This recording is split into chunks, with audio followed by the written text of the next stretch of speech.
a random episode planned for today since we got through all of the supplementary text we had planned. So, one thing that I noticed today that I kind of wanted to talk about was Rick talking about the filming of season three, and it seems Mm-hmm. like he's on location at the moment, that Mm-hmm. he is going to potentially appear as like a background, what are they called?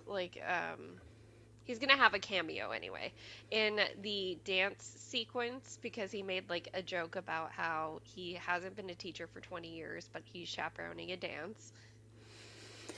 I get maybe Yeah, he already did that in season one. Like he in season one, he was like a background person in one of the scenes with Percy when he was in the principal's office, I don't know. and That's the and he impression I got. and like the he was like one of the statues at Medusa too, and so he might be there, but it's he might actually be in like the scene. He could be in the background very easily, and no, and like it would probably take a little bit for us to notice. Hmm. Um, Outside of people just like recognizing his face or something. But it also is. I will also just say that him and Becky are up there right now, Hmm. because the interview that regardless like as like like executive producers and things like that. So like even if he doesn't end up in the scene, that's why they're there. Regardless Yeah. of they go up there pretty regularly during filming and during that they did like a 20th anniversary like I don't know what to call it, like marketing sort of event where like Mason, who's somebody on TikTok, he mentioned that he was going and was going to interview him for 15 minutes. Hmm. And another interview from that already came out that was nice, but I saw clips of people that were at that event from just on TikTok. Like they just like Hmm. posted videos of what he said on TikTok. The full like hour long talk is on YouTube if you want to watch that. But in one of those clips, he said something about how him and Becky were gonna go up there like tomorrow. It was like tomorrow when he said that like a week or so ago, I think it Hmm. was. And so that's the only reason why I knew that they were going to be up there. And when Becky like the next day or a couple days later posted on Threads where somebody was saying like, oh, these two kids were cast as Nico and Bianca, and she was like, they are perfect. That's why I said Hmm. like, oh, they're on set. And because Yeah. he literally said they're on set, otherwise we wouldn't know. Though I will say an educated guess of when they're on set is when Becky's posting more on Threads because they have more free time, Yeah. where you're just like sitting around on set not doing anything. It would be fun if he gets to be like a random chaperone in the background of that scene. I hope that he does. I just didn't think about it like that because I was just like, yeah, they're just on set like they usually are. For these sort of things. Like one thing that him and Dior both posted today. This is one of those things that I really like that this production does with the child actors or just actors because she's 19. Hmm. Is that they find ways to keep them included in like what's going on set even when their character isn't filming. Like they Hmm. did that with Aryan in season 2. He was like he acted like Leah and Walker's like assistant for certain things on set, and they had he like shadowed with one of the like what are they called, their assistants or whatever in general for a couple weeks. He like shadowed like one of like the other like kind of camera people on set, so he had like things to do even when he wasn't filming. And so Rick posted today that like his executive producer chair was next to Clarice's chair, and Hmm. then Dior later posted that she's like getting to like shadow being a producer this week because there she's probably her character probably wouldn't be in episode 1, and that Hmm. would be the one that they're still on. And so even though she's there, she's still in Canada in the way that Arian was still in Canada the whole time. And so they just find ways to make them feel included with everything, even though they're not filming right now. That's not exactly like something that they productions do all the time. Hmm. Like usually if you're not filming, you're just like not there. And so I like the fact that they're because there are like a lot of characters in season 3 unless they make up new scenes that Mm-hmm. probably won't be on screen as much. But Yeah. they're still like main characters on the show, and so they still want to make them feel like they're still a part of it, even if they're not filming every day. It would be really fun to see Rick on screen again. um, Yes. and and then Liam Crawley he works for Screen Rant now. He's a really big Percy Jackson fan that is like a entertainment journalist. He's the one that interviewed Rick last year, where he suddenly just like was like, "Oh, I can tell you who Thalia is," and he was like, "What?" But yeah, he's a really big fan of Percy Jackson in general. He posted a 15-minute interview with him from that 20th anniversary thing on Screen Rant's YouTube channel, and he has it linked on his Instagram if you look him up there.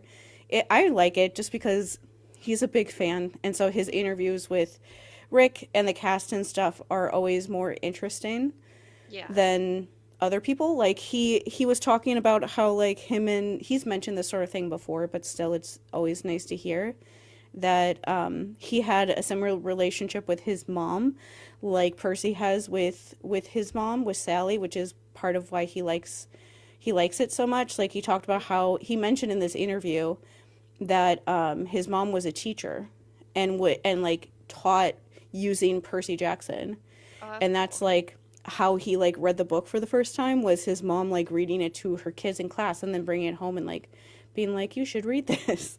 And Rick being like a teacher himself, he was just like, oh, that's so cool, even though that's something that happens. It's just a cool thing to see that sort of thing happening. I really like the interview overall. They talked about like some season 3 stuff, some just like normal stuff, like just talking about like whatever, about the adaptations, about him writing, about it being like 20 years. Like one thing from that interview that I thought was interesting was that he was talking about the original like story that he told his son, and he said that his son said that there are things in the story that he told his son that are different from like the book version. And he's like, I don't remember like what I said anymore. He's like, but my son remembers, and he says like, I have my version, and that's different from everyone else's. And he said the thing that his son said that he remembers the most is that Luke wasn't in the original version of like the Oh. story that he told his son, that he added him in like later on. And I was like, oh, like that's definitely a completely different story that he was telling his son at first. But yeah, if you're telling your kid like a bedtime story, that's probably not a character you're going to introduce. Yeah. But still, like, just it was just fun to hear him talk about how like his son like actually remembers like the story that he told him before everyone else got to hear it, and remembers the differences between what he told him and then what is in the actual book. That's just a very like cool idea, I guess. Um, oh, and then the other thing, just like I guess like purely casting wise, from the interview with Liam, is that he asked about Atlas because he said that's one of those big characters in season 3, Hmm. and he said that Rick said like, yeah, we're talking with people with Atlas. We haven't like cast anybody yet. He's like, but even if we did, I couldn't tell you, even if we Oh. had, which is like, yeah. But he did say like, no, we're still talking with people, but we haven't cast that role yet, which yeah makes sense. He wouldn't come on actually on screen until like much later on in the season, because he's always this like mysterious figure Yeah. in the background for the previous episodes anyway. When they do reference him, he's just kind of referenced a lot, where you're like, who is this guy? Like when you were trying to figure Yeah, out the who he is. general. Yeah, like who is the general? And I'm like, no comment. Yep. Until they finally like that's one thing that I hope they stay the same in Titan's Curse, is that you don't know who the general is until farther along in the season, and that you also don't really know about what's going on with Zoe for most of the season too, Yeah. because it's just they could tell us earlier on, but it like is one of those great things that makes you like relook at every single thing she ever said, when they do reveal it for the first time and you realize what's really been happening this whole time, and you're like, oh, God damn it. And it is one of those, that's like one of those things that people really like on TV shows, is when they reveal things like that in like a satisfying way that makes you like the person way better right before she dies. Yeah. But still, that's one of those things that I hope stays the same.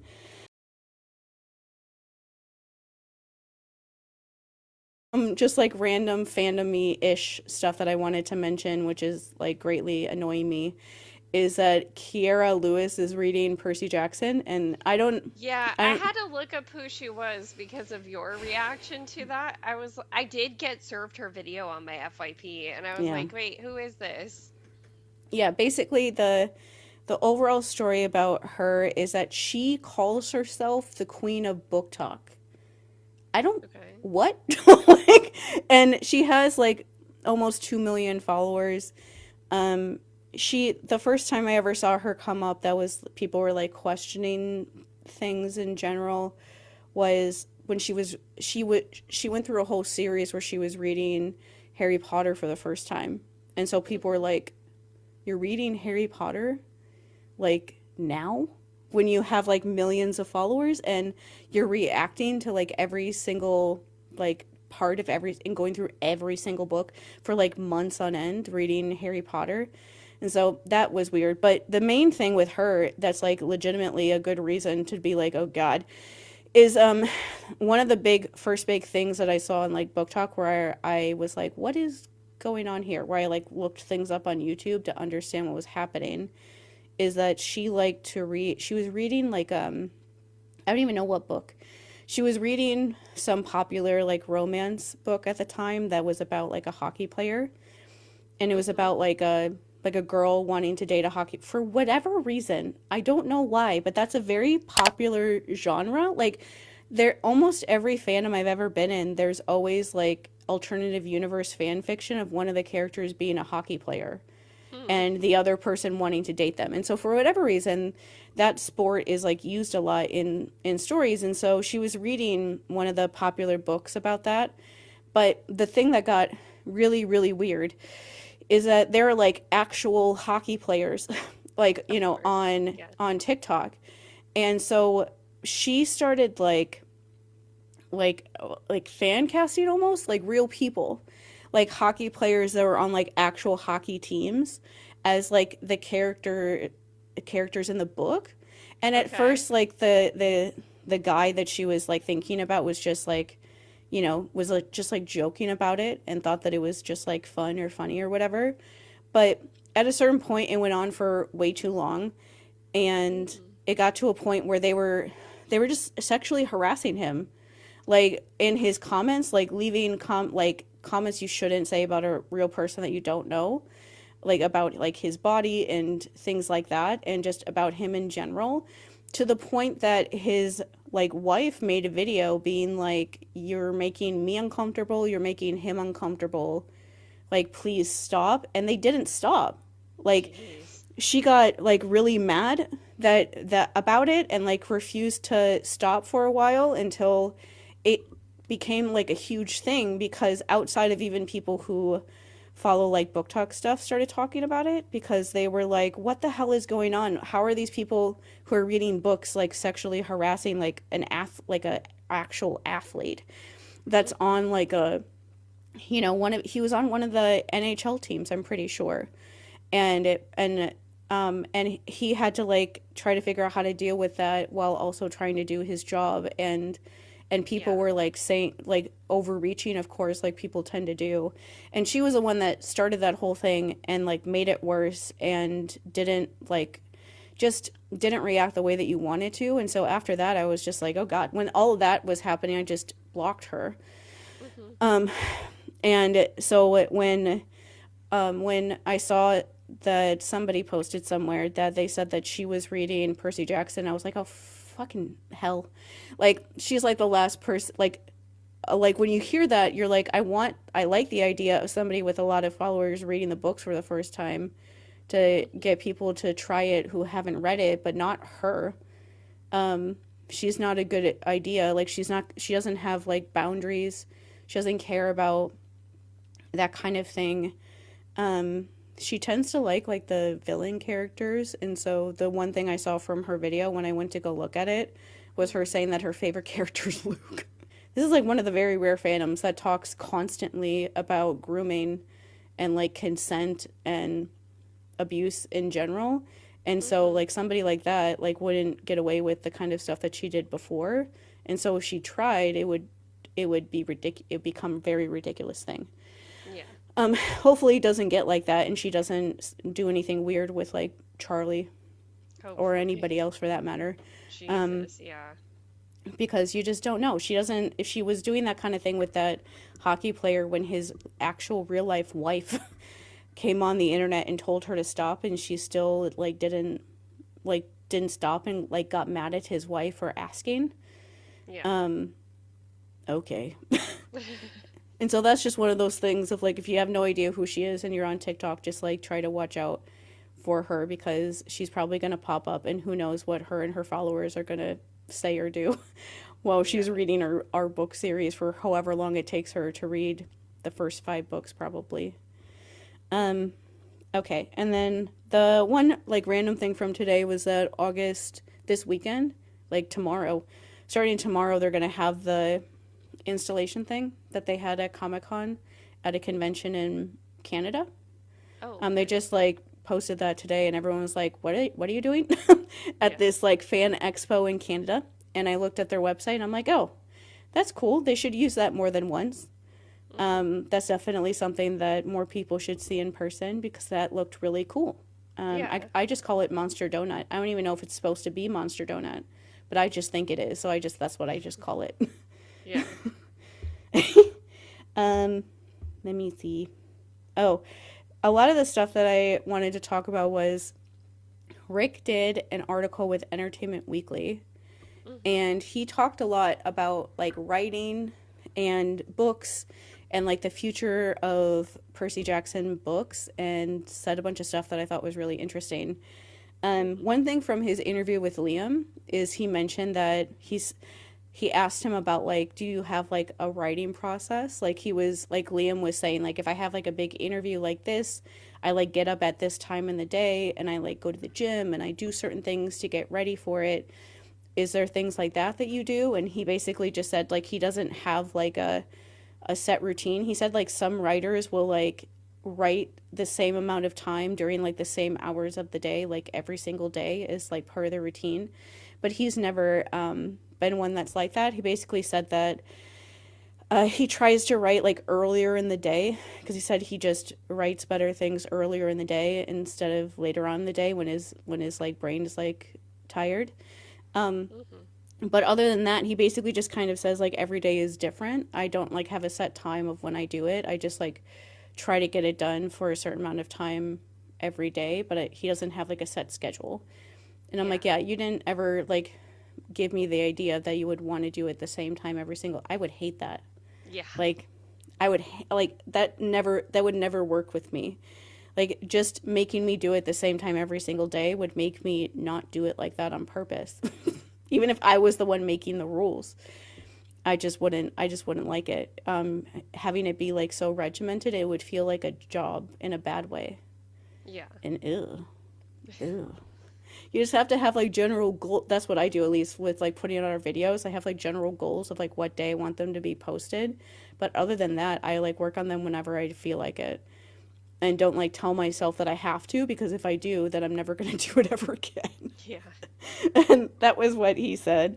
Okay, but so this article was him talking about the like trio of books that he's been putting out about the recommendation letters. And he was saying that the last book on it won't come out until 2027 because he's working on other projects that will just make that book take longer. Hmm. And one thing he said in it that I thought was really interesting was that he said that he the way he put it was like very intriguing. He essentially said like I am not going to be the one to write books of Percy and Annabeth when they're in college. And he didn't say like no one's going to write those books when they're in college, but he said I'm not going to be the one to do it. And so he said Like, I'm not, he said, I'm not sure that I'm the person to write that when the person asked about more stories about them when they're in school. And he said, I consider myself a middle grade writer, of course, because that's the age I taught, that's the age I know best, and that's kind of the sensibility I have as a person and a writer. When you start getting into the high school years and beyond, I mean, yes, I went to high school, yes, I went to college, but I don't know that I am as effective either teaching that age group or writing about it. And he basically said, like, he doesn't think that he'd do a good job with writing stories of them in college, and he basically just said, like, I don't want to mess it up. That was like literally his like next line was, I don't want to mess it up. And so he said, I think my sweet spot is middle grade. So even though in the later books they're high schoolers, he still tries to write them for as if they're in middle school. But I just thought it was interesting the way he put that of like, I'm not going to be the one to write them, but, and I was like, is someone else going to write them? Because Yeah. just the way that he put that, I was like, is someone else going to write them? That would be fine. Like everyone knows like your voice by now and has an idea of who these characters are. But I was like, that's interesting to think about of the idea that like somebody else could write them in those years that is better at writing like YA ish like books for the like the basic, it would be like YA, like teenage kids instead of middle school kids or whatever for their years in college. I mean, he could just like, he mentions other things about writing for other characters in this too, but it is just intriguing to think like, he's not saying that it's never going to happen necessarily.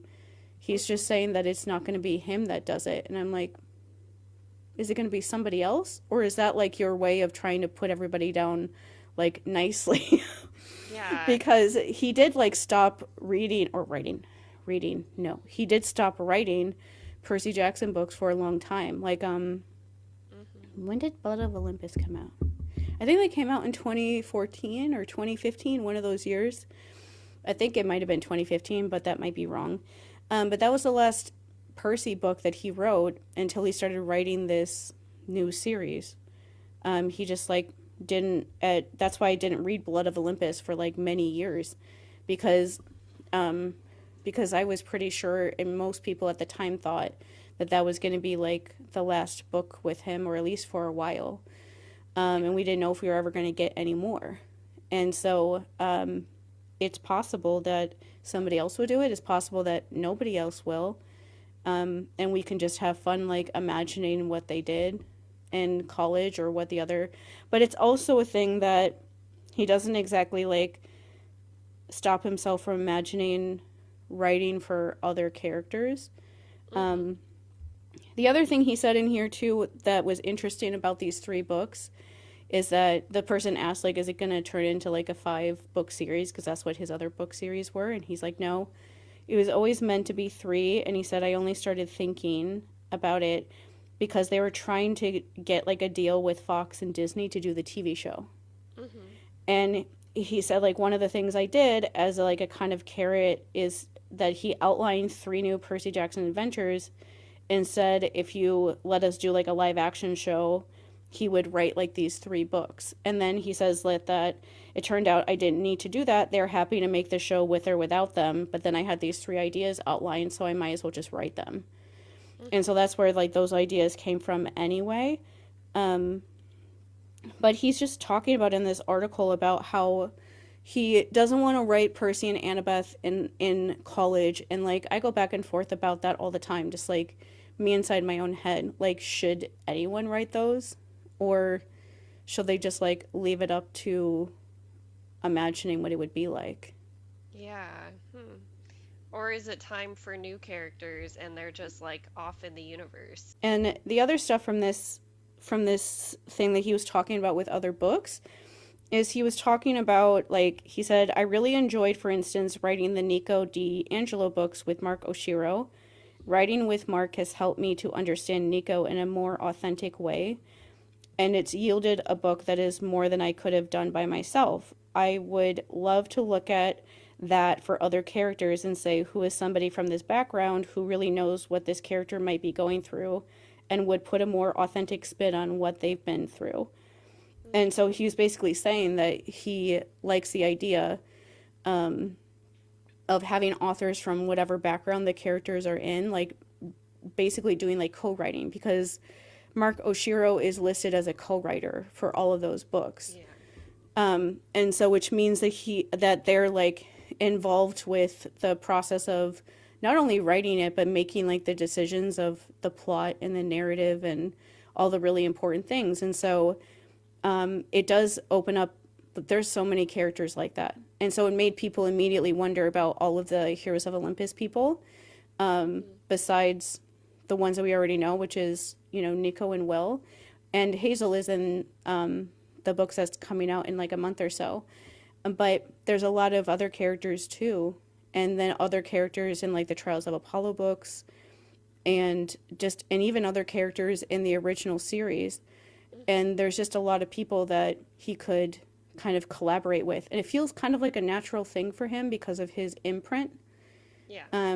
His Rick Riordan Presents imprint officially came out in like 2018, because he realized like I'm not the one who should be telling these stories. And so instead he gives people a platform to tell stories from their own background, their own culture and things. And so it would be very easy for him to work with some of those people, with some of those characters if they wanted to. That would be really fun. And so is there anyone that like you would want, like you just can think of a character that you would want him to collaborate with somebody with? I'm reserving that yet, because part of me, I really have a feeling I'm gonna like Camp Jupiter when we get to the next book series. And so part of me is like, I'm sure there's gonna be somebody at Camp Jupiter who I'm like, write this one. Someone needs to write this one. Um, because yeah, like Percy Jackson, I know Will's definitely one where I'm like, okay, this makes sense. Mm-hmm. Um, Clarice, just because I love what they're doing on the show, but I also like knowing that Rick has more ideas. Mm-hmm. I feel like he could team up with maybe some girl and like figure that out, right? Yeah, Yeah. that was one I thought of, because the only time I remember Clarice in Heroes of Olympus is the very beginning in like the Lost Hero, when the kids Hmm. show up at camp, and she Yeah. she quite literally says that it was a waste of time like helping them because they could be out there trying to find Percy instead. Hmm. And then I'm pretty sure that at the end of the story, she's there when they're back at camp and there's like shenanigans happening at camp again. But Yeah. I'm pretty sure she's there for that, but she's not there for the majority of the book. And so you don't really fully know what's going on with her anymore.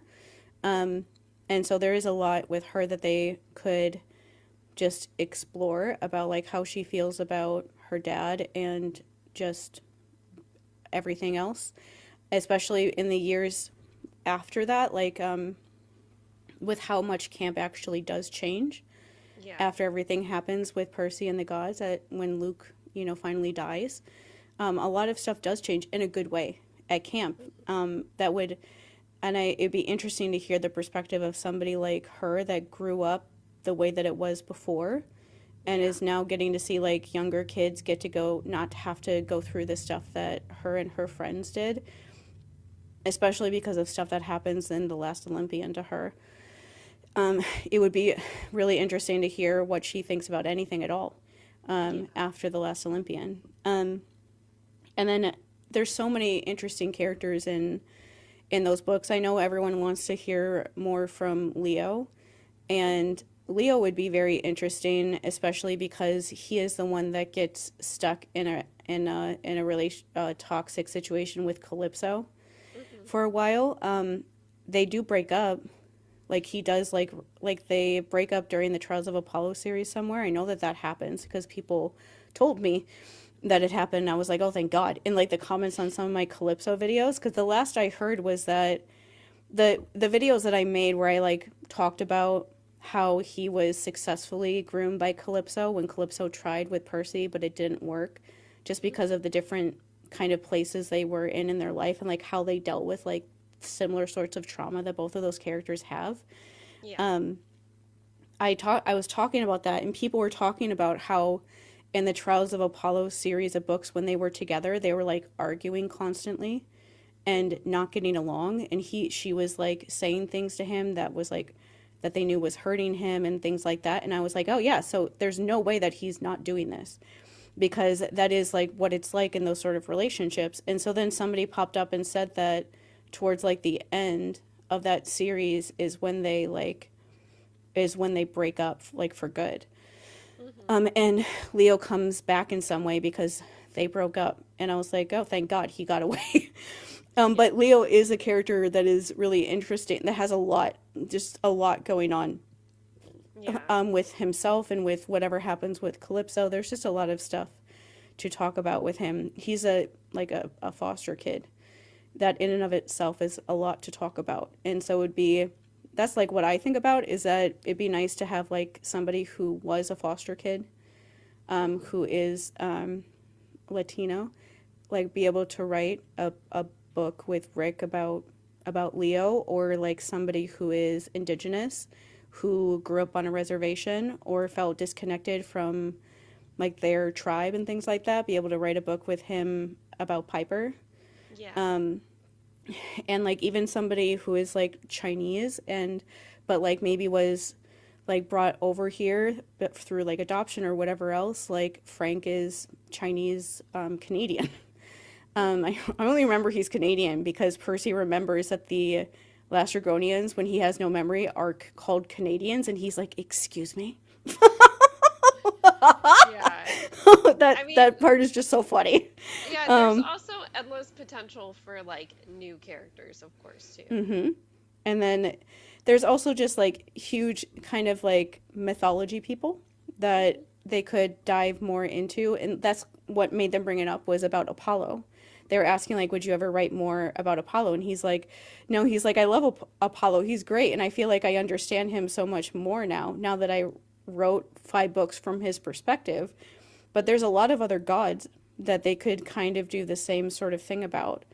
Like, I'm glad that he picked Apollo because his point of view is so funny. His like just his voice is hilarious. Like, there's the only part I know of why that Percy is there at some point towards like the end of the story. He's like, Percy didn't come up to me and give me a hug. He must have just missed that I was there, because he would never not hug me if he saw that I was here. And it's like, that's literally how he talks all the time. And like a lot of like the storylines that I know of from Trials of Apollo is him running into his ex-boyfriends and them being somehow involved with everything that's going on. Great. And so it would be interesting to get, and that series is like has a lot of like hugely like sad and also just like difficult scenes. Like the one quote that I see people always talk about is one of their favorite quotes is from that series, where a character is saying to Apollo remember what it feels like to be human. Like, don't forget what this feels like, because that book series is Apollo like having to experience what it's like to be a normal demigod. And by the end of the book series, he is realizing like how hard this all is. And the end of the series is him going back up to Olympus thinking like, I'm not going to forget. I'm not going to forget how hard this was and how much this hurt and how this feels so wrong. And I'm like, that is like an absolutely amazing thing to write a book series about with like the Greek gods, to make one of them really feel like what it's like, so that in the hopes that they will like remember that and make like the gods not act the way that they usually do. And so there's a lot of potential for them to do that sort of storyline with a different character like that, if they can come up with like something good like that they want to have them go through. Yeah. It has to be worth it, but I don't think he would do anything at this point if it wasn't worth it, because he has a million other things going on. Yeah. And so one of the things that Becky posted about, so we can didn't delete it, so we can talk about it now, is the Irish mythology thing that they're working on. And so she posted about how she posted an article that Popverse wrote about the Magnus Chase series. And they said, this article is reminding me why I want to see the Irish mythology pilot that Rick helped create and write based on his short story become TV. And she was basically saying, like, the way to get out of a reading or writing slump is to write different kinds of mythology that you usually don't write. And so, just to like reiterate that point, is that they're writing, he wrote a pilot and they're trying to get Disney to let them do a show based on his Irish mythology story. That's why a couple weeks ago she was posting about, she was randomly posting, like, what things do you like with kids as a lead? Because Okay. Disney was clearly telling her that people wouldn't want to watch something with a kid as a lead. And so the story is in The Cursed Carnival and Other Calamities. It's a short story collection. And his story is about Finn McCool or Finn Hall. It's like that. The second one is like the Irish name, and McCool is like the more like British, like homogenized whatever version of his name. But he's a like a mythological, like Irish mythology kind of character, and he is like 8 years old. Like I read like the synopsis for Rick's story is called "My Life as a Child Outlaw." Okay. And he's like 8 years old at the beginning of the story, and he has like two foster parents that are like lesbians together, and they're like raising him. And the very beginning of the story is basically one of them waking him up and saying that this like other rival group or whatever are coming after him, and so he literally just like has to like run away, and they're like saying goodbye. He doesn't know if he's ever going to see them again.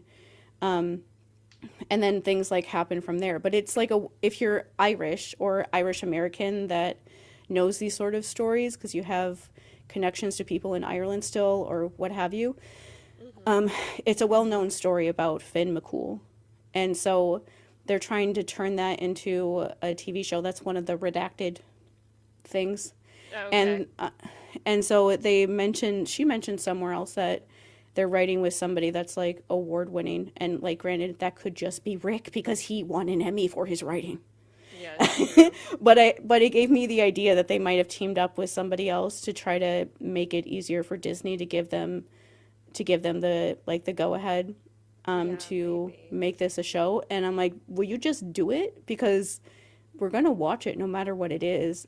And Mm-hmm. I really think that people will like hearing that sort of story because I don't know that story. I don't I know don't anything either. about Irish mythology.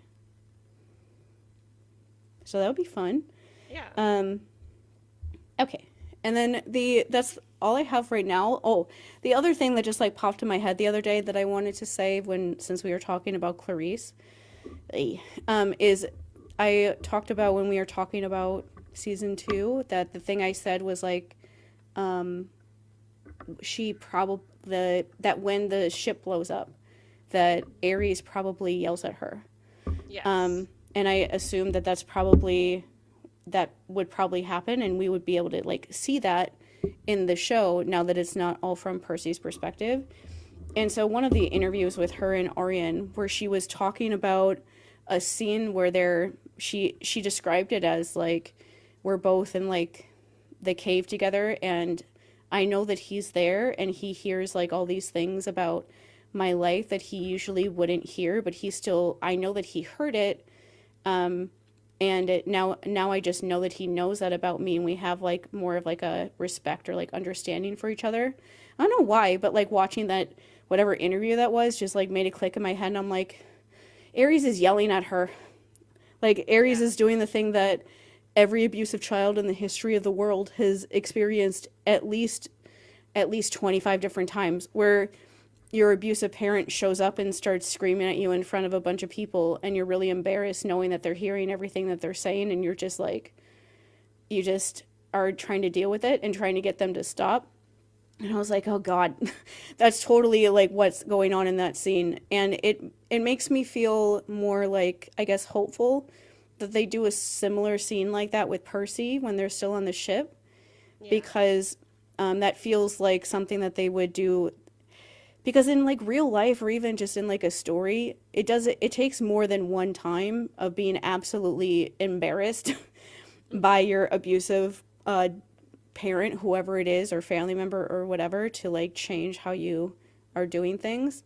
Yeah. And so I could imagine it being that on the ship, he overhears that interaction. And then when the ship blows up, and she thinks that everyone is dead and the ship is gone and she feels like she's failed, and he yells at her again, and that it would be much worse that time, and that maybe that second time would make her be like, I don't want to do this anymore. Because it does take more than once for that kind of thing to like take effect. It's not like your abusive parent yells at you and embarrasses you in front of everybody and you just immediately are like, yeah, I'm gonna stop trying to make them happy now. It takes more than once. And like maybe it doesn't happen with Percy, but I feel like it might, just to like kind of make it happening later on like more impactful and just worse. Because it would be a lot worse the second time around.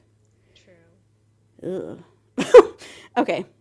That was the only thing I could think of. Oh, besides, Daniel is in like all of this stuff for season 3. So I'm like, please God, let him be in more of season 3, along with Clarice, like, because Dior's obviously there, like we said. I just want him to be in as season 3 as much as they will like allow him to be there. Yeah, so if they're adding plot, well, so if they're going with what's happening but adding more to the world, Clarice is in the labyrinth for part of it, and then she's also helping out with Chris. And then Daniel or Tyson would be in Poseidon's forges, and there is a war going on underwater. So there would be theoretically stuff to shoot there. Yeah, and the thing I did think of was like maybe he can like help her get with like the labyrinth stuff because of being a Cyclops. I remember that's part of why he goes along in Battle of the Labyrinth. It was Is his that sense of smell. Yeah, because he's a Cyclops, he can somehow help them get through it better. I was like, maybe they can have him like send him in there to try to find her because she does get lost in the labyrinth. They don't really go into that very much in the books because they don't really have time, but they do mention that she gets lost in there when she's trying to, like, Chris shows up at her mom's house, but she goes back in the labyrinth to try to figure out what it is and where it's going and what's happening, and she ends up getting lost and like hurt in there, and like she somehow finds a way out, but she does get lost too. And so I'm like, maybe they'll do something like that to bring those kind of characters together, because it would be really funny to imagine Clarice talking to Tyson. They do talk, they're going to talk in some way in season 2, obviously, but having more like one-on-one contact would be really funny to imagine what Tyson would, or what she would say to Tyson, and he would just be like, what do you mean? Like, I think of Tyson like, this is a random thing, but one of my favorite anime characters is Shoto from My Hero Academia, and people think that he is autistic, which I could imagine, because there are lines in the show where he takes things extremely literally. And it's like a theme, like there's an episode when he's being interviewed by like the press, and the press lady says like, oh, whenever girls see you, their heart starts like patting like faster. And he's like, are they okay? Do they have a heart condition? And she says like something like, oh, if you hug me, I would just die. And he's like, I don't want to kill you. And I was just like, yeah, that's how I picture like Tyson too. If she would say like sarcastic things to him, he would be like, what do you mean? And Clarice just like deserves somebody like Tyson that will just like give her a hug for no reason, other than he just feels like it. You know, he can like bring her peanut butter if they keep that in the story that he loves peanut butter. Yeah. Okay, the other thing we wanted to talk about was like the whole, I guess, this weird thing that happens overall of people talking about anti-heroes. I call it weird because people talk about characters that are not anti-heroes at all, and they call them that, and I'm like, what do you mean? But this was inspired because we were talking about Ethan Nakamura, because of him showing up in one of the short stories that we read for our last episode. Yeah. And me like defending him basically and saying that he is, he's such a good character because he is a very complicated person, but when you really think about where he's coming from, he is somebody that you can actually fully understand why he's doing the things that he's doing, even if you wish that he would stop. Because you know that it's gonna like not only hurt people we care about, but hurt himself too. but you also, when you really think about it, you can really understand like how he gets in that place where he's like forced to do those things. Yeah. But either way, the whole topic of anti-heroes is something that comes up a lot, and it like genuinely kind of terrifies me when how people describe who they think anti-heroes are. Hmm. So the general definition of an anti-hero is a character that does like generally heroic things, but they don't do it for like reasons that you would imagine like a hero does things. Like like for instance, like Percy does heroic things, like tries to save people's lives, puts himself in danger to help somebody else, does like the right thing with the gods at the end, that kind of stuff. He does it because he just cares about people and is an empathetic person and wants to help people. And so that's why he's doing it. But like an anti-hero person does things that are still considered good, but it comes from a more like selfish kind of place, or like just like different desires than like what you would imagine like a hero. And so like a good example of that, of an actual anti-hero that I could think of from like Star Wars, is Han Solo. Hmm. Like he is doing heroic things, like in the, of course, like the very end of the of A New Hope, he comes back to save Luke. If he hadn't done that, Luke would have just died and everything else never would have happened. But like he comes back because he feels guilty. But like he's doing things that are helpful. Like he helps Luke break into like the Death Star and all of that kind of stuff, but he's not doing it because it's like the right thing to do. He's doing it because he's, you know, getting paid money, as him and Leia extensively argue about during like those movies. And to the point that for the entirety of Empire Strikes Back, there's this entire storyline that he keeps trying to go back to Tatooine to pay Jabba the Hutt because he has like a debt on his head, and that's why he gets turned into carbonite at the end of the movie. Because he is like not like this hero person. He is more like I don't know, like he makes deals with people. He has to pay Jabba back because he had to dump out the stuff he was trying to like bring to another planet for him, because the Empire was like about to break into their ship and they would get like thrown into like scary Empire jail if they caught him and stuff. And so he's involved with people and things that like Luke and things like that, or Leia, would never be involved in, but he's still there like helping them, even if Yeah. it doesn't come from like the same place. Or like another character like that I thought of is Tony Stark. Hmm. I hate Tony Stark. Yeah. Like I hate him so much because he reminds me a lot of my dad, which is why I don't like him. But Tony is very much an anti-hero because he's doing heroic things. Like he's one of the Avengers. He goes on adventures with them. He tries to help them like save the world. But he also causes like literally all of their problems. uh, literally all of them because because he's like selfish and also like insecure, Hmm. and like that insecurities that he has of like wanting things for himself, and not being able to like look at other people like that just get to him. Like though, like a good example with Tony is that he doesn't like Steve or Captain America at Hmm. all, really ever. But especially they have more of like an understanding, at least in like later movies. But in the first, especially the first Avengers movie, he doesn't like him at all and is really mean to him. Like says Hmm.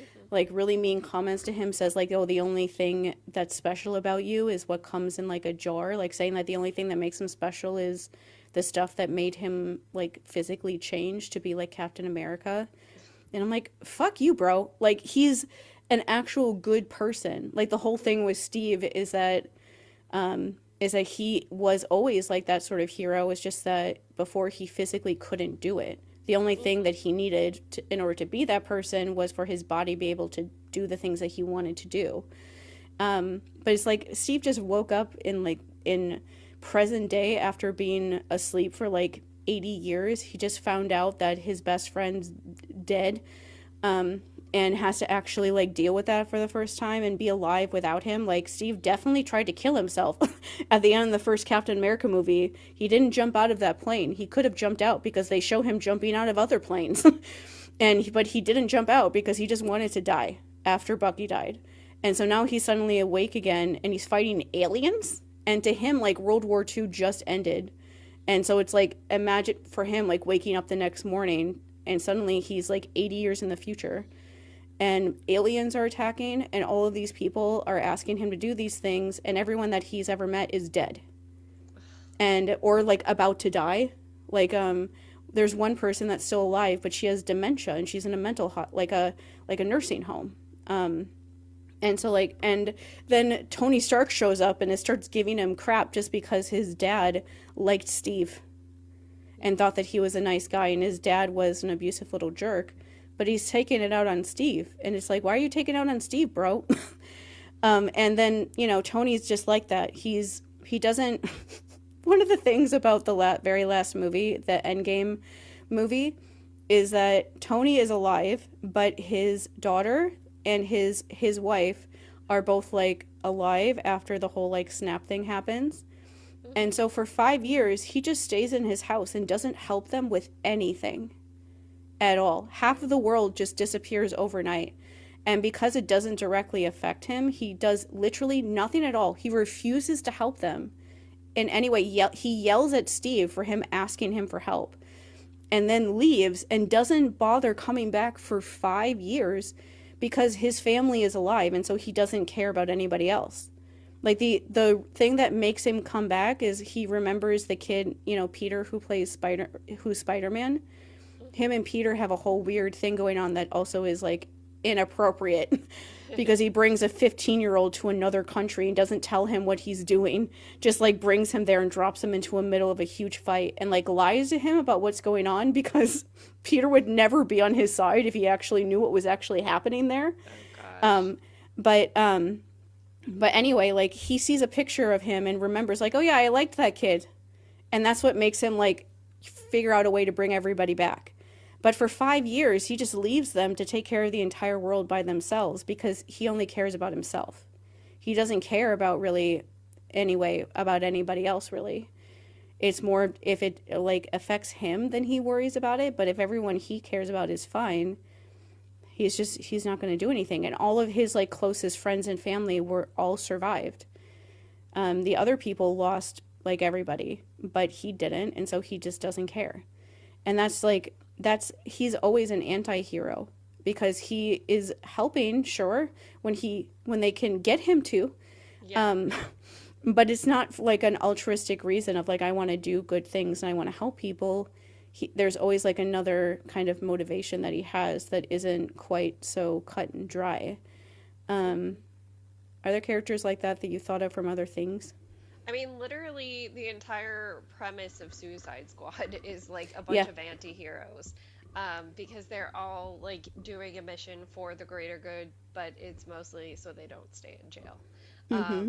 And so we had talked about, you know, is there anybody in Greek mythology? And the best example we could come up with was Achilles, because like Mm-hmm. he is very self-motivated and like, you know, wants that sweet, sweet chaos, but that's all he cares about.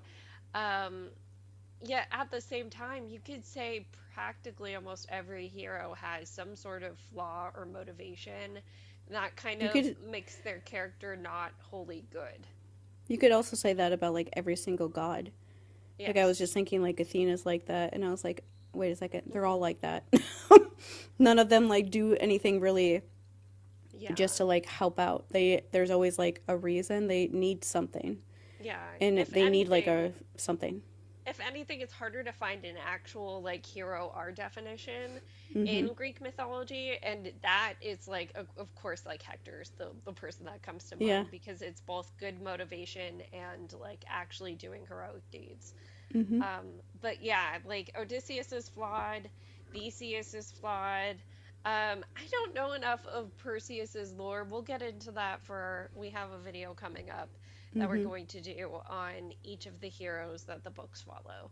And so, I found, I will say, all I know about Perseus is that the reason why he shows up to kill Medusa is that the gods tell him that if they like kidnap his mom or something like that, and so he goes to kill Medusa and bring her head back so that the gods will like let his mom go or something like that because enough Yeah, I don't remember what the enough story was angry with it. like Hellenistic polytheists would be like, he just wanted to do that to get his mom back, and I'm like, oh, that must be why he does that in Greek mythology because too many Yeah. of them are all saying the same thing. That's the only Yeah. reason why I know that from angry comments. Well, like it's hardly ever a hero's hardly ever given their task in Greek mythology, like because it's something that they're motivated to do. It's usually just like, hey, there's this big monster that's plaguing us. Can you take care of it? Hmm. And in this case, it was like the gods just being like, hey, can you take care of this lady? Because she wasn't even actively hurting anybody at the time. It's not like she was Hmm. guarding treasure and people were trying to get around her or something. It really is just like one day they decided, let's have Perseus go get her head. Yeah. Yeah, so They're I'll like, oh, look we into we that, of need we course, need her but head because this would be useful to us in battle. Who's free? That's yes. kind of what it feels like of like, or who's good at the things that they would need in order to win this battle kind of thing.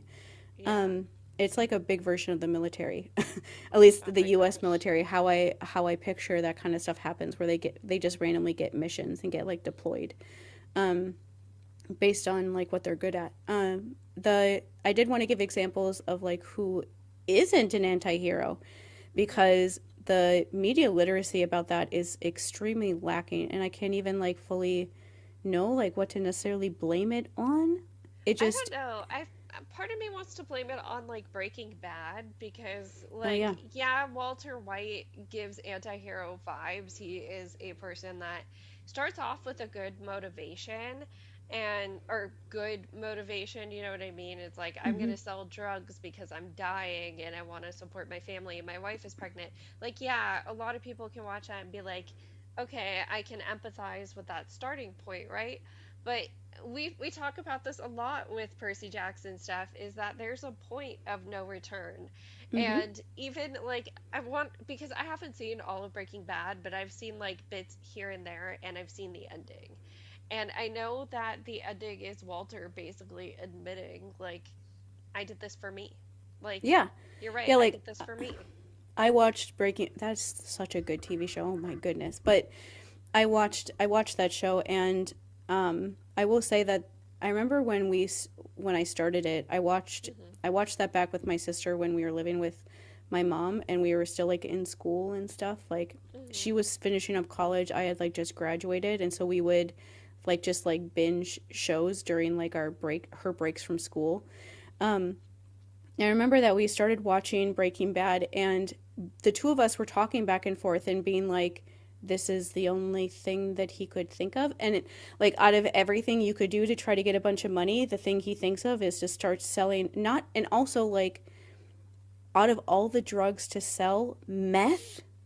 Right? Meth is the worst drug out of all of them. Manufacture some new drug. Like why are you It's gonna do horrifying. Like meth is like the worst, most heavy duty ones that fucks up your body the most. That is the hardest to survive. It's the hardest to like get off of when you are addicted to it. It's super intense. Like it, and so the to go straight to like the hardest one, it was like whoa. And we were saying that like I remember my sister and I going back and forth, being like, why isn't he telling his wife like about what happened? Like this is weird that like he got diagnosed with cancer and he's not telling her for like all of this. Like we kept like waiting during, I remember during the first season we kept waiting for Mhm. her to find out or for him to like tell her, because like I can understand not wanting to tell somebody something like that when it first happens, because it would be really hard to tell someone something like that. Like Yeah, my it mom would is be. somebody that would like keep something like that like private just because she wouldn't want to make everybody upset. Before I stopped talking to her for 5 years, I one day I remember I she called me and was like, "Can you bring me to the hospital tomorrow for this surgery that she never mentioned until this moment that she was having?" And it was just like a day surgery thing to get like Mhm. some cells removed that they were worried might turn into like cancer if they stayed there. And I was like, "Yeah, mom." And then after I brought her home, I was like, I remember I just looked at her and I was like, if you don't tell me what's going on, if you have a health reason, I will kill you. Like that kind of a thing. But like, yeah, I remember during the first season, my sister and I were like, why isn't he telling his family about having cancer? Like, why it's, and the longer it goes on, the more ridiculous it becomes that it's very obvious when you're watching him that it's not actually about like the cancer. He just like wanted a reason to do something like wild and dangerous and whatever, because he wasn't happy with his life at the time. Yeah. Because the farther it goes, you just don't do that kind of thing. Like if I suddenly got diagnosed with something like that, I would like go to the internet and try to like crowdfund. I wouldn't like Hmm. become a drug dealer and keep it a Yeah. secret from everyone that I've ever met while I accelerate to like killing innocent people to like keep what I'm doing a secret from my family instead of just telling them what's going on. Like that was like, yeah. Anyway, that's one of those where people think that he's like the good guy, or they didn't realize that he was the villain until like the very end when it was like super villainous, and it was like, yeah, he literally like kills Jesse's girlfriend when she's sleeping Yeah, in that's like when I season rage 2. quit. That's when I rage quit. That's why I say I've only watched a few of them. It's because I saw, Yeah. like, it was the kind of thing where Jake would have it on and I'd go maybe sit with him. Hmm. And I did start trying to watch it on my own in earnest, but I rage quit when he killed Jesse's Yeah. girlfriend. I will say my mom and my sister and I, we watched the whole thing because we had to know if Jesse would get away from him, because And which at the is very like last second, Jesus. yeah, we were like, we wanted so badly for him to realize who he actually was, and how dangerous he actually was, so that he would get away from him, which is most of the reason why people were like watching, because I remember the internet at large had like a mental breakdown when they ended one of the last episode one of the last seasons with the cliffhanger of Jesse being like shot at and not knowing if he was gonna like survive or not until the next episode. Yeah. That is also another one of those shows that they had a 5-year plan and they did it, and then the creator just ended it, and he refused. Like they kept trying to get him to make more seasons because of how huge it was, and he was like, no, this was my plan and I'm going to do it, and then I'm going to end it where I want to, instead of trying to bastardize things and just keep it as like this amazing show. He is a good example of one too that starts off more of like an anti-hero and turns into just like a full-blown villain Yeah. after like a year. He's just like the villain. You just, maybe if you're not paying attention close, you might not realize it, that they're showing you the perspective of the villain when you thought that he was the good guy at first. Another one that people say is an anti-hero is Killmonger. I have no idea what that is. He is in Black Panther, Okay. Michael B. Jordan, and that one is one of those scary ones that people call an anti-hero. Along with, they also call Thanos an anti-hero. Those both terrify me to the very pit of my soul, because Hmm. Thanos wants to snap half of the entire universe away because he's been colonizing and terrorizing the entire universe, and he doesn't want to actually have to feed people. He wants to just like have all the resources for himself. So his way of getting around that is, we can just kill half the universe and then I can just keep going and have everything that I want without having to give anybody anything. Oh, God. I can't hear you. I think. On your end. Huh? Oh, there we go. Yeah, I heard you. I heard it like disconnect, so I just like stopped talking at a certain Oh point. gosh. But Yeah. yeah, so Thanos wants to do that just to so he can continue terrorizing people and kidnapping children and then doing experiments on their bodies and turning them into half robots. Um, Jeez. and so there is like, if the people, it was scary at the time when those movies were coming out and like ending, where people tried to say like hashtag Thanos was right, was something that like trended many times on Twitter, and was, if you put that into YouTube, a lot of videos will show up of people trying to say that he was right. That is not exaggerating. That is just eugenics. Like the idea of like half of the universe has to die in order for the other half to survive. It's just eugenics. Like it's literally what's going on right now, of people trying to say that if you get rid of like Medicaid and food stamps and homeless people, that like the idea that if you do that, that magically you'll have more money. It's like, no, they'll just be dead. They just won't have any money, or they'll be dead somewhere or starving to death. You still won't have anything because they're not the reason why you don't have anything. And so that's like the whole thing with Thanos, is he's acting like the reason why he doesn't have all these things is because of half of the universe demanding him for things. And it's like, what if you stop trying to take over the entire galaxy? that's always a choice. And so he's definitely not an anti-hero. There's nothing like good at all about what you can do. If you think that there's something good about what he's doing, you're saying that like people that are poor or struggling deserve to just die if it means that you get to live a better life. And that is never anything that I'm ever going to agree with ever. And I don't think anybody should. And Killmonger is also kind of scary in the same way because he's a very good villain. He's such a good, oh my God, he's such a good villain. And I will say that the scene from him that I always love that people regularly post online is him, the very first scene, I think, of Black Panther. God, that movie is so good. I haven't watched it since, I never remember names, since the main actor died. Oh, yeah. Because I just cry.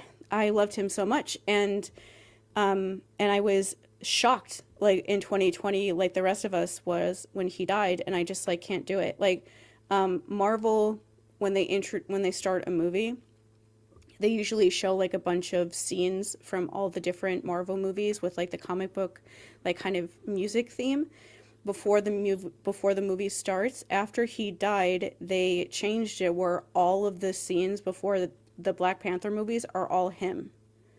And I was like, I can't do this. Like, somebody posted like a TikTok when they watched it, and they were like, they changed it to all being him, and I just started crying because I was like, I could never watch this movie. I haven't even seen the second Black Panther movie because I know that I'm going to cry throughout the entire thing. Because the entire movie is about how he's dead, and they're trying to like figure out what to do now without him. And I just like, this is way too hard. But either way, Killmonger is a very good villain, and the very first scene of him in that movie is he goes to a museum, and he's like talking to the white person who works at the museum, saying like, and he's asking like, oh, where did you get this? And it's something from Africa, and they're like giving like the homogenized version, and he's like, you guys stole this. You stole this. You stole this from people. And he's like, you didn't just acquire this, you stole it from this tribe and then brought it here and kept it like in your British museum. It's supposed to be the British museum that he's at. And that scene gets posted whenever people bring up that kind of stuff to like remind people like yeah, that's absolutely true. They stole it. They stole it from like the original tribe, and they just like used nice words to sound like they didn't steal it, but they stole it. and won't give it back, and they should definitely give that stuff back now, please. Yes. Like actually just a sidebar story for me, but where I live, our public museum is finally moving to like a better building, and they gave a bunch of the Native American like artifacts they had to the local tribes here when they've been getting ready to move, the things that they should have given to them a while ago, but they recently gave all of those things back to those people. And they're like, where I live in the Midwest, there's a lot of tribes here, and everything is named after them, literally everything. Every single thing. People like all of the weird like town names or city names or street names or whatever, they're all just indigenous tribes. And like one of those questions people ask of like what tribe land you live on, people in Wisconsin actually know that because we have a lot of like them around more. Like I went to like powwows and stuff when I was in like middle school and high school as like part of our like schooling. Because there are so many of them around, and like a couple different reservations, and literally everything is named after them. Like everything, including this Milwaukee. Milwaukee is named after them. I was just thinking, Wayne's World, there's like a clip of Alice Cooper when, like, they're behind, they're like, they get to go backstage at a concert, and he's just like spouting off Native American facts about Milwaukee because they're in Milwaukee at the moment. Yeah. That's what it made me think of. Yeah, like the tribe that's are in the Milwaukee area is the Potawatomi. That whole idea with Killmonger, like the idea that they did steal things. And the first scene of that movie is him breaking into that museum and stealing the artifacts and bringing it back to Africa. And like, yeah, that part of it is good. And the idea of him being angry about people like wanting to take advantage of them and hurt them. But the overall plot of the first Black Panther movie is that he goes back to Wakanda, the like fictional place that they have like the general idea of Black Panther, which is why it's like such an interesting movie is like it's one of the rare ones with Marvel. You don't need to know a single thing about Marvel to watch it and enjoy it. Like people went to go see that movie who had never seen a Marvel movie before ever, and just wanted to go see it. Because the general idea of it is that Wakanda, on the outside, looks like it's like like the stereotypical like primitive African like country that like doesn't have like money or food and are like really poor and are struggling and stuff. But on the inside, they're actually the most like progressive technology advanced country in the entire world, and they keep it a secret so that nobody bothers them and like asks them for anything. They like discover like a mineral basically that they use to make everything, and so they're like futuristically like ahead when it comes to like technology things than the entire rest of the world, and the rest of the world has no idea. And the end of the movie is them like telling the rest of the world that like everything you know about us is a lie, and we're actually like way farther ahead than you are, and show them like proof of all the things that they have to like share the things that they have basically.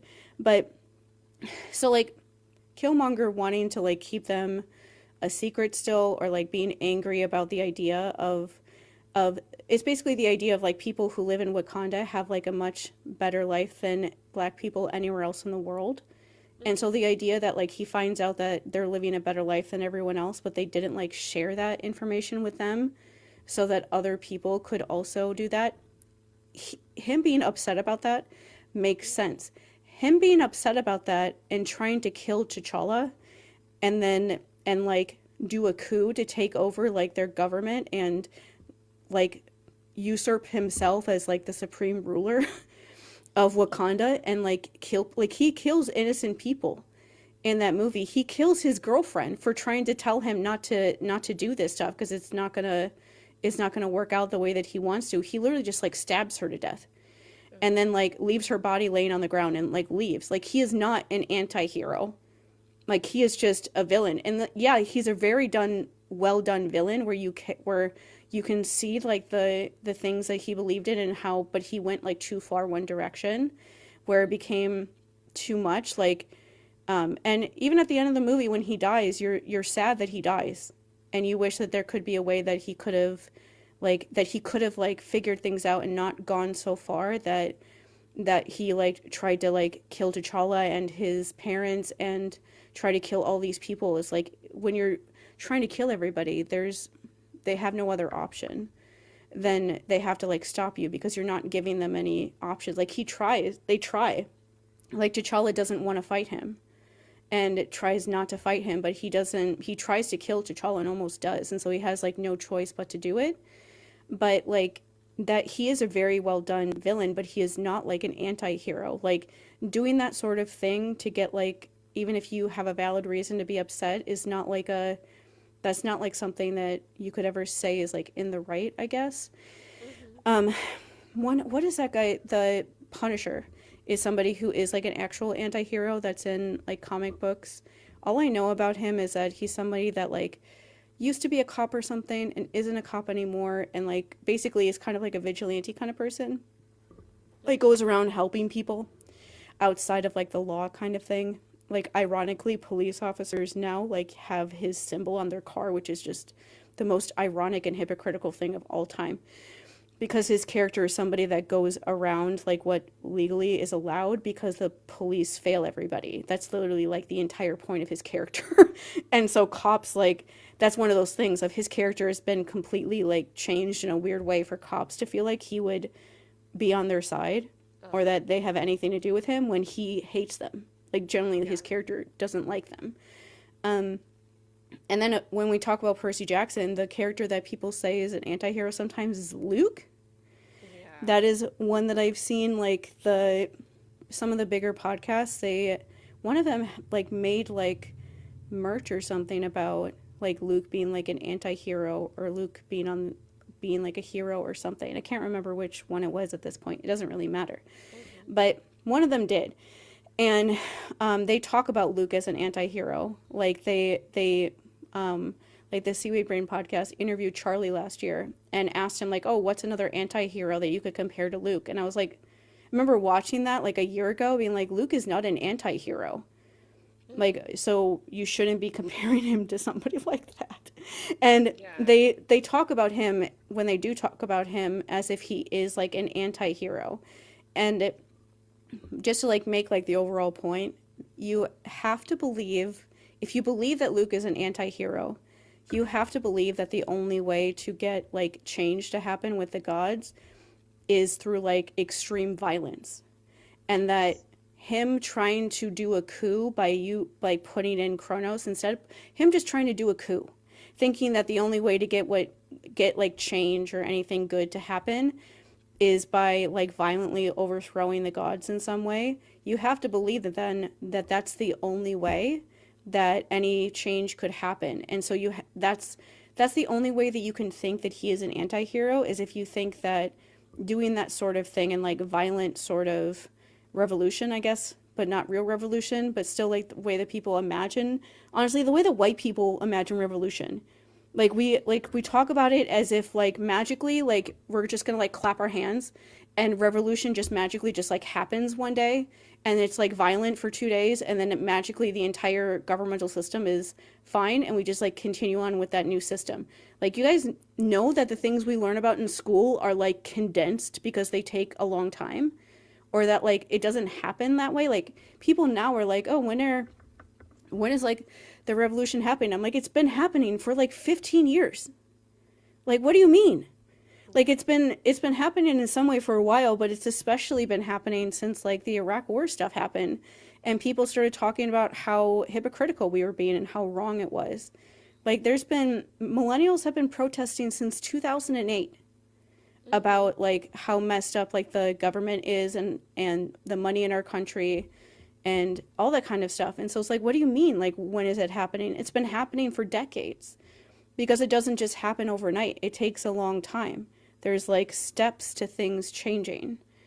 And like, if you want to be real about it, everything that's happening right now is happening because Obama was president and everyone lost their minds. Everything that's happened that way politically happened because somebody who's black was president. Oh my That's literally gosh. the only reason why any of this stuff happened, because they all started being crazy after he became president. Before that, it wasn't like that at all, with like how extreme the Republican side was being with their policies. It wasn't anything close to that. They lost their minds when a black person became president, and they haven't gained their minds back ever since. And so, anyway, what I'm just trying to say is that like the only way to believe that Luke was right for doing that sort of thing is if you think that that is the only route for change.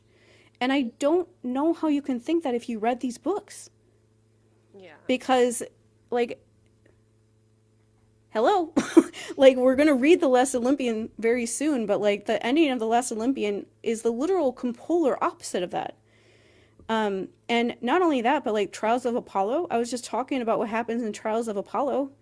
Like, that book series is one of the main gods like realizing through having to be human how hard it is for demigods to like exist, and how like painful the things they go through are, that at the end of it he's like traumatized.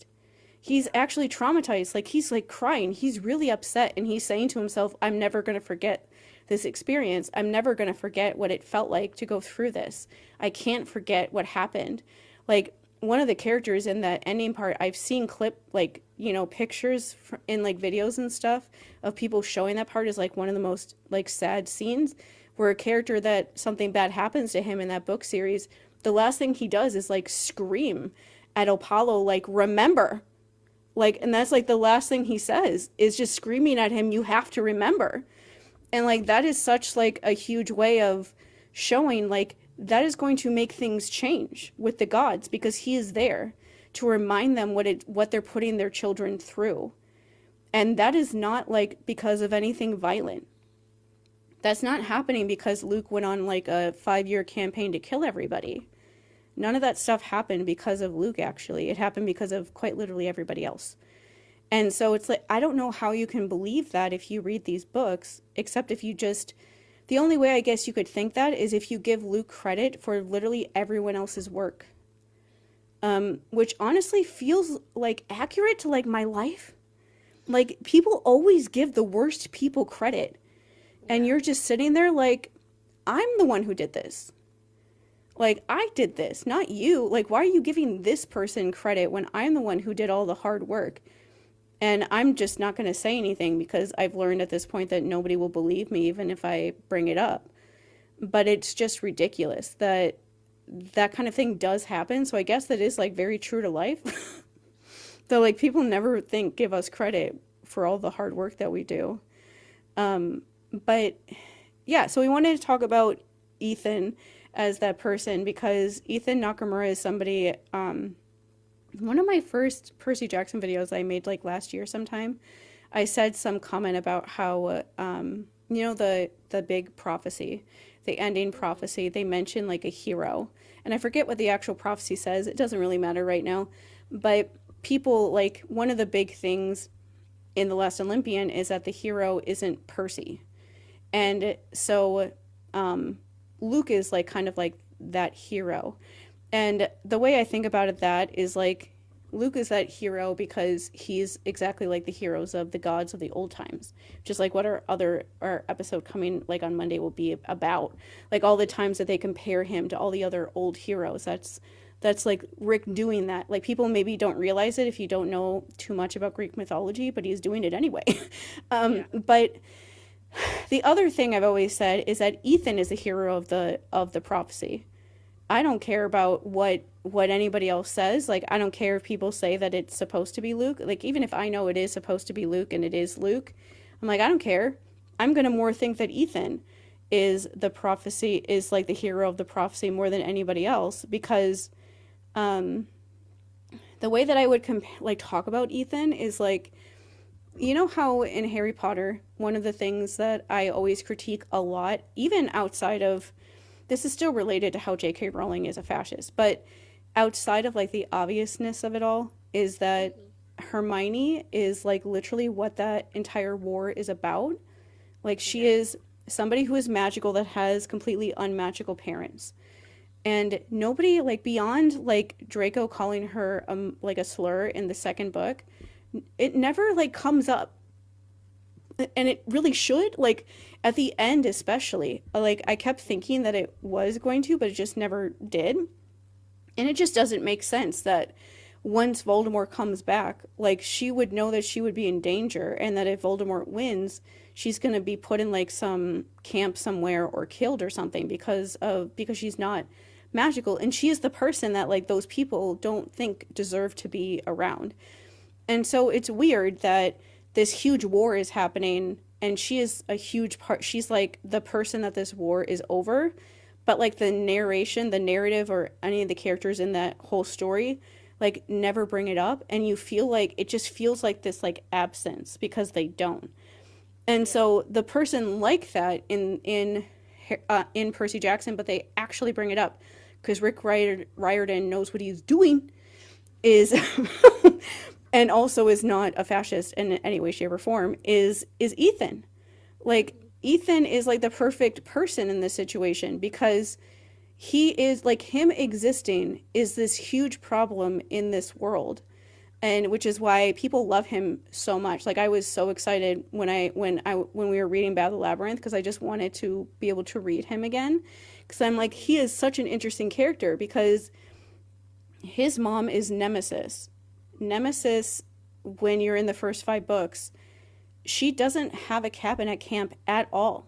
Yeah. And so even though he knows who his parent is, if he stayed at camp, he would have to stay in like the Hermes cabin and not have like his own place to be. And not only him, but like any of his siblings and any of the other gods too, none of them would have that. None of them would have like a place at camp. They don't make a place for him. They don't even think about them. But they are like people in this world. Like they also deserve a place to be safe. They deserve a place of their own, not always staying with somebody else because nobody's bothered to think about them in order to like add a place for them. And it's like who your godparent is shouldn't say whether you get a place at camp or not. Every kid who has a Greek godparent should have a place at that camp. But the gods like don't care about the kids from the gods that aren't like big and famous and well known. So like somebody like him, it's like where is he supposed to go? Yeah. Like what is he supposed to do? Like, somebody like him shouldn't exist like that. Like, he shouldn't he shouldn't have to be in that sort of situation where he's basically forced to try to work with Luke, because Luke is somebody that's kind of offering the like dream scenario of what he wants, which is, to be able to have things change where him and his siblings and the other kids from the other gods have like a place to go. And he doesn't think that the gods are going to change how things are going unless like somebody forces them to. And so he's doing this kind of stuff. Like, he's joining Luke. Like, we saw what he did in Battle of the Labyrinth, where he didn't know what he was doing, but ended up bringing Kronos back and is basically like Luke's kind of second in command or whatever, and is like involved with him. But it's not because he actually wants to. Like, every interaction you have with him in Battle of the Labyrinth, he's like very obviously doesn't really want to do this and like doesn't really know what he's doing. Like, Yeah. he thinks that Percy's like crazy because he's doing things that most people don't do, and like asking him if he's okay instead of fighting him, and like trying to help protect him even when they're supposed to be battling to the death and Yeah. stuff like that. Like, he doesn't, the whole thing with Ethan is like he doesn't know Percy because he doesn't have a place at camp. And so it just makes you wonder, like, if him and his siblings had a place at camp, or he had a place to go in any way at camp, he would have met Percy before this, and he never would have joined Luke. Mhm. But he has no idea who Percy is really, outside of probably like hearing about him, Yeah. because they've never been able to interact before, because he has no place to go. And so like Ethan would never think that like a big three kid would ever like take his side, but Percy does take his side. And Percy didn't even know until he met Ethan that there are kids like him that don't have a place at camp. It never occurred to him because nobody ever brings it up. Mhm. But it's still happening. And it's like he's like this person in this world that's being screwed over by literally everybody. Yeah. Everyone. And it's not just him, like all the other kids for all of those gods are being screwed over, and they didn't do anything. Like, imagine like fighting all these monsters and showing up at camp just to be told that your parent isn't important enough for you to have like a place to sleep, and so you have to share this other place with all these other kids that aren't claimed, even though you are claimed, but your parent isn't important enough for them to try to take care of you. Like, why would you want to stay at camp after that? Like, just to feel like excluded where everyone else feels included. um Yeah. like, I mean, Nico doesn't have a place either, now that I think no, about it. no, Hades is one of the cabins that gets added after the last Olympian stuff is over. But yeah, like, Ethan is in this very unique position where he's having to be involved with stuff with Luke because he thinks that's the only way, and he is doing it for like a heroic reason. Like, it's not like he's like, yeah, I want like power and domination. It's like, no, he just wants a place where him and his siblings and stuff can be safe. And this is the only option that he feels like is open to him. And as soon as he realizes that there's another option, he stops.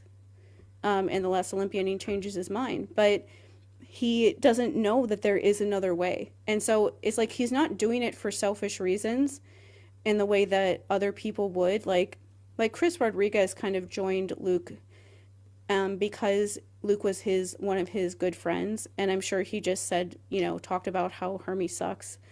And at the time, Chris was still unclaimed, and he was like 17 or something. No, he was older than that. He was like 18 or 19, and he still had no idea who his godparent was. It wouldn't be that hard to like manipulate him to join Luke's side, but he also went back too.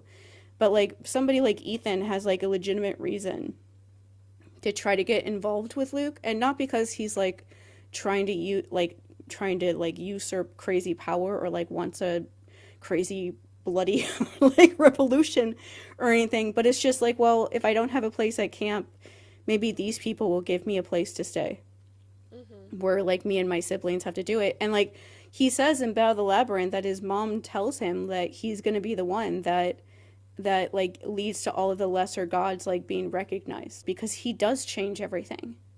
Yeah. He changes everything, like when it comes to those kids, because he talks to Percy about it, and Percy is Percy, and he actually cares about people, And so, without giving anything much away about like the Last Olympian, at the very end, when he's talking to the gods and stuff, he makes a point of like, you have to build all these cabins at camp, and tells the gods how gross it is that they never did that, and that all these kids have just been left without a place to go all these years. And he brings up Ethan's name, and he says like, it's because of this person, and that I even know about this is because this person did all of these things to try to help me, and you owe him.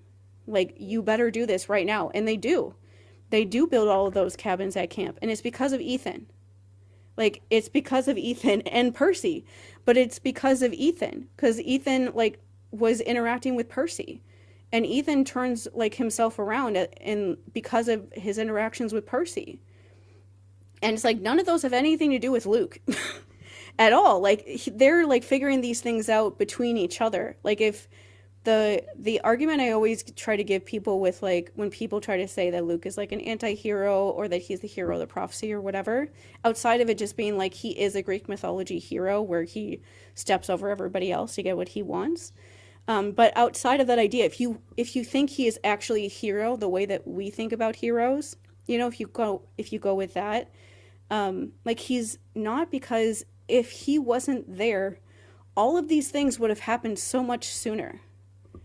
And that's like the overall thing that I wish like people would realize, is people have this idea in their heads that like, oh, the gods wouldn't change anything. Nothing would ever change unless we do like violent revolution.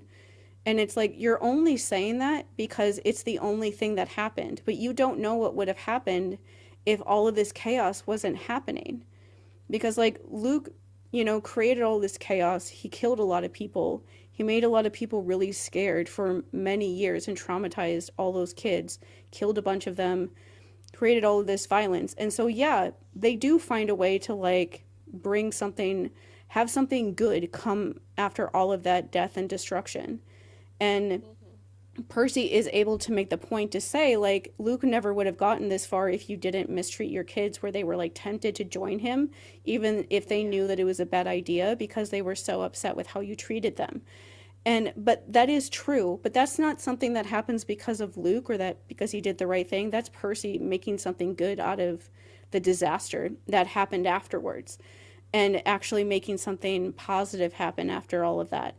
But if none of that happened, like for all those years, and none of that stuff was going on, if camp wasn't constantly being attacked all the time, and people were being kidnapped and taken, and not knowing who's joining Luke's team and who's not, or who's being kidnapped by Luke and they have no idea, and who's not, and like the labyrinth trying to attack them, and all these other things happening, Percy could have done a lot of other stuff to make this sort of stuff happen a lot sooner. Because 12-year-old Percy, when he got to camp, immediately was like, yeah, this is all messed up. Like, it's messed up that our parents aren't around. It's messed up that I was claimed and other kids aren't. Like, what is so special about me that I was claimed when all these other kids in this cabin that I'm staying in now, or was staying with them before, they're still not claimed? Like, I'm not any better than anybody else. Like, he's thinking things like that. Yeah. In the very first book, that's why he sends them Medusa's head. He's like, fuck you. That's what that actually means, is he's telling the gods, like, I don't respect you, and I'm not going to do what you want me to do. Afraid of you do you think they'll be when your dad shows up looking to put you back in your place? So stop trying. And they still try, but it never works. But either way, like, tiny little Percy in the first book is already upset at the gods and is like, yeah, this is wrong.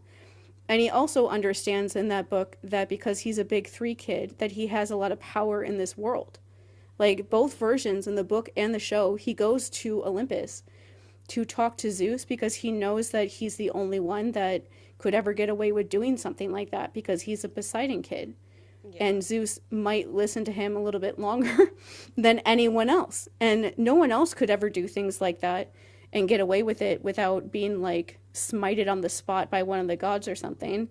But he can do that kind of stuff because he has a position of power. He has privilege. He understands that he has privilege, and he uses it to try to help everybody instead of using it to just get whatever he wants.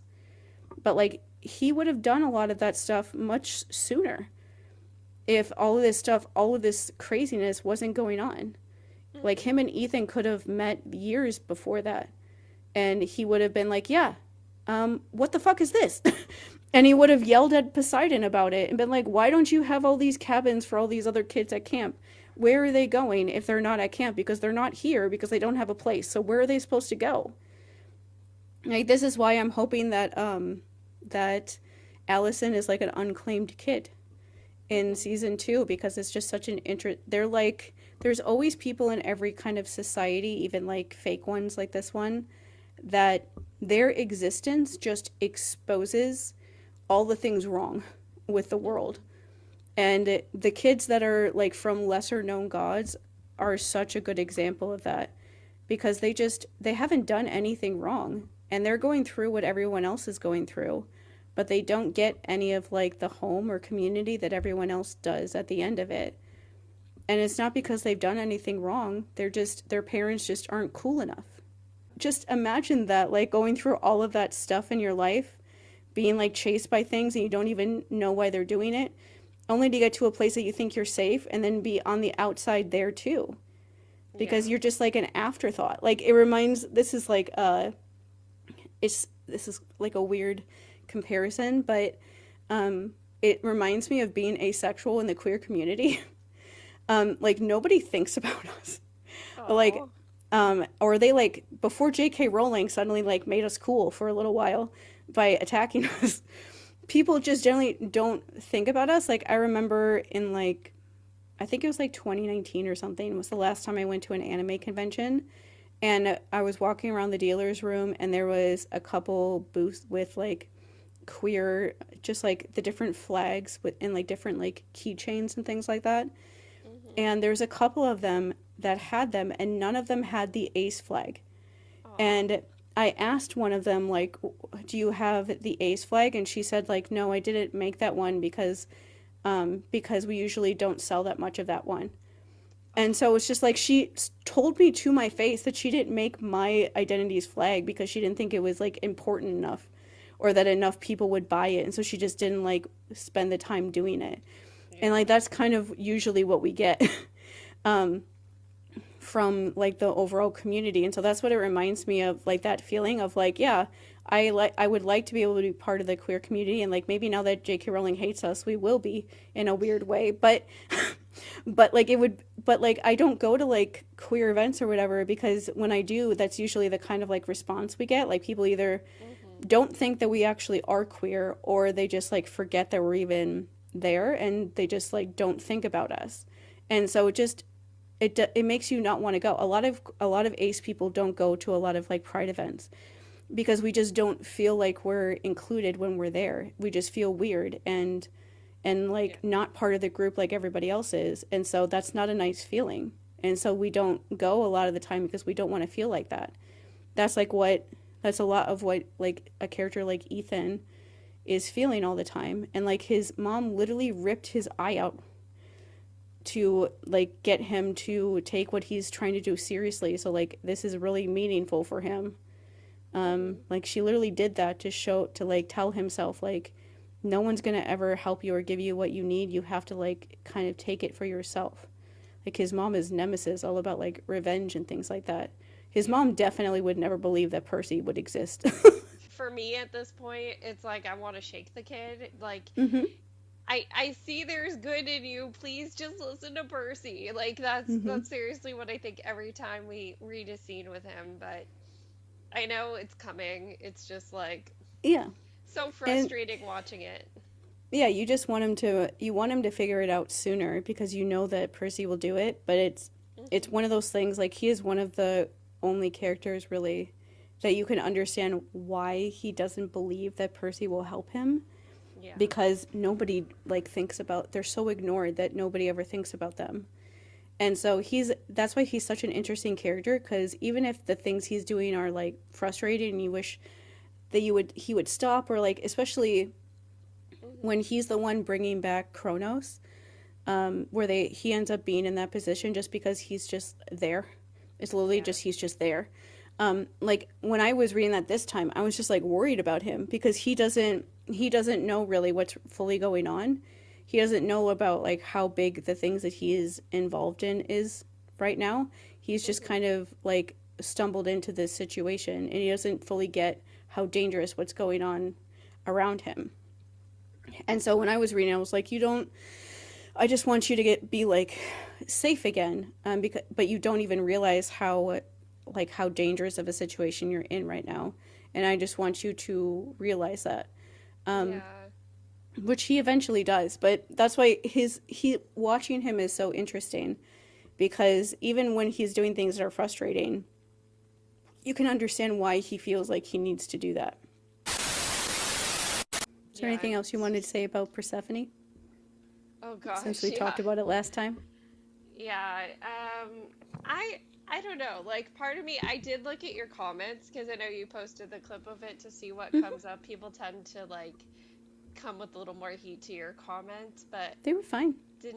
no comments that like stuck out to me yet.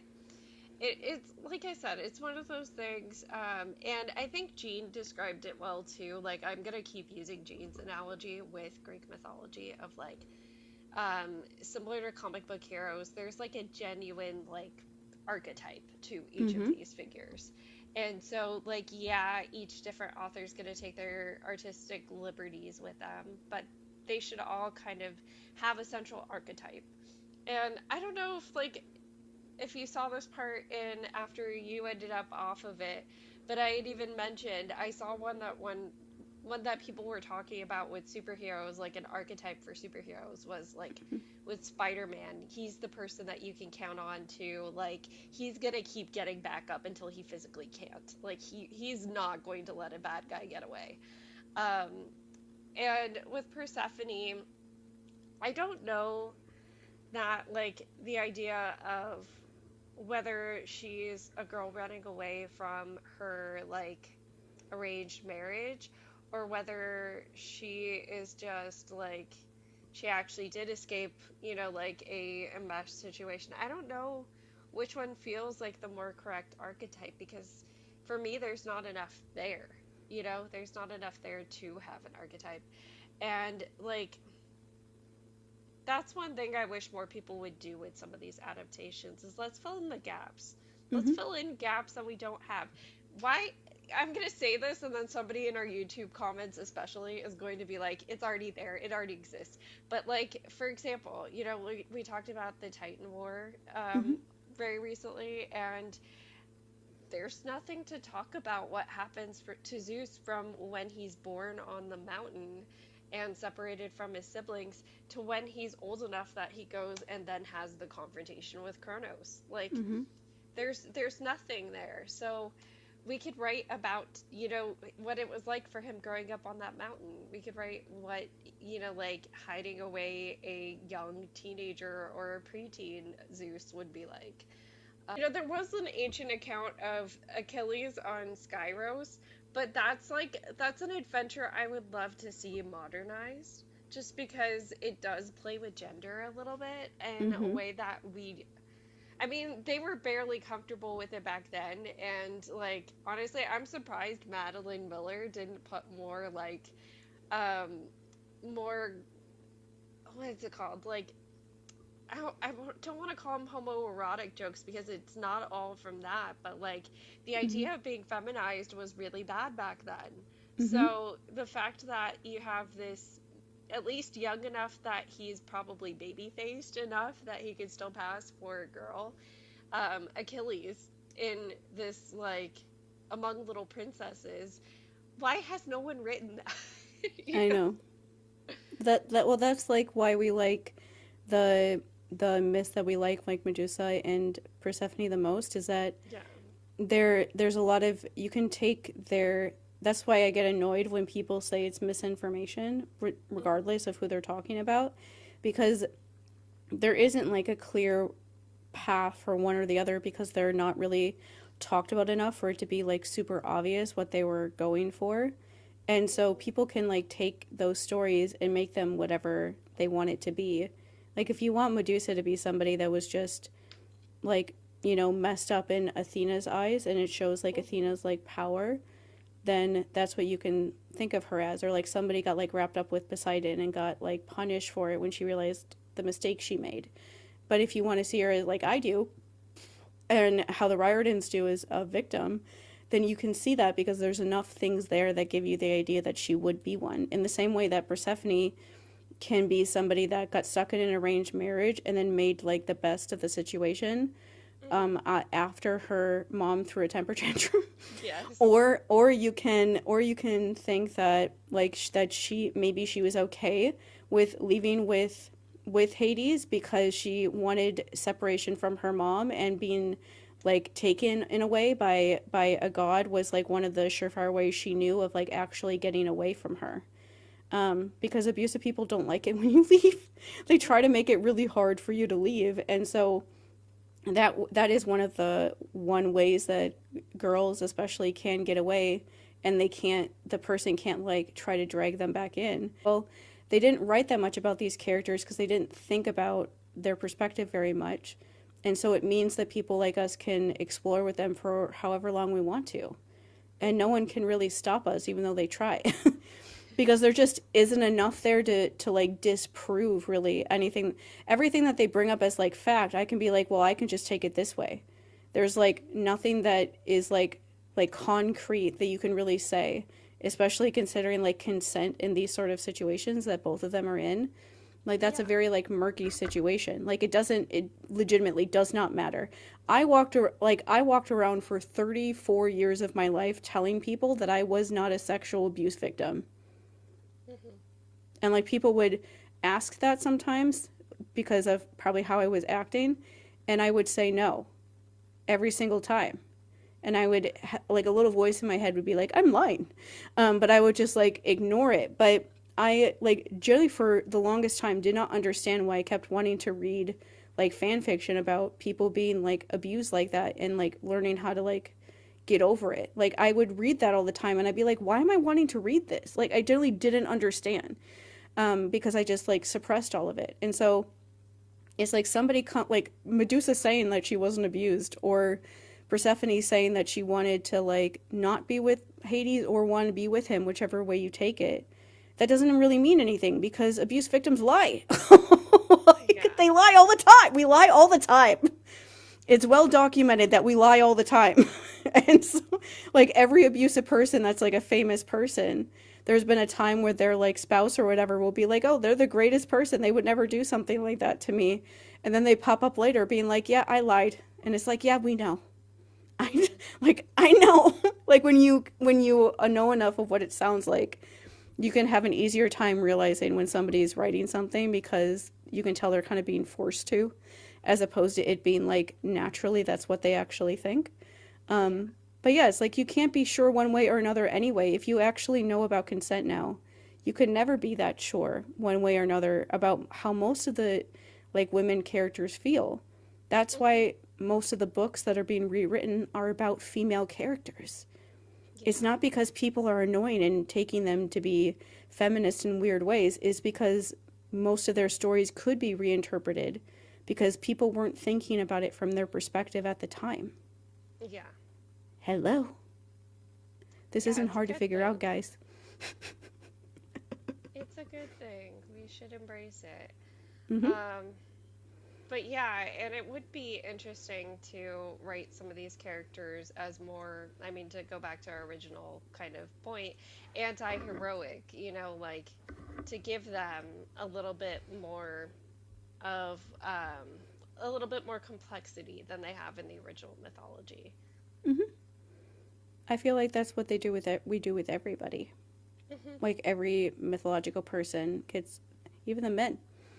Next week we talked about we're going to go through each of the heroes that are covered kind of by the Percy Jackson, the first 5 books anyway, and talk about how those line up with their mythology. Mm-hmm. And just all the references, because people are like missing, I think, a lot of this. I don't like that the people think that Rick is like not doing things that he's doing. So I want to like make the point of like, just because you don't realize it doesn't mean it wasn't happening.